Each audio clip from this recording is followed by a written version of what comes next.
lebih baik tubuh kita kotor, lebih baik tangan kita kotor, lebih baik seluruh pakaian kita kotor dengan mencari rezeki yang halal daripada tubuh kita bersih, tangan kita bersih tapi mendapatkan harta yang kotor. Makanya bekerjalah keras, bekerja keras, kemudian berdoa. Tapi ingat, bukan karena kuatnya orang bekerja rezekinya datang, tidak. Bukan. Seandainya doa yang menyebabkan orang kaya, tidak ada ustaz naik motor pergi ceramah, naik pesawat semua.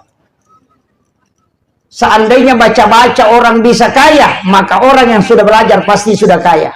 Bukan karena sekolah orang bisa kaya, tapi Allah yang mengatur. Sebelum kita lahir, Allah sudah tentukan. Malaikat sudah diutus untuk membagi dan tidak pernah salah bagi. Malaikat melihat alamat rumahmu di mana. Bukan karena kuatmu bekerja, tapi karena Allah yang mengatur rezekimu. Makanya tawakallah, jangan pernah mengeluh ketika rezeki agak susah datang. Kenapa? Karena Allah sudah mengaturnya. Itu aja kuncinya, Pak.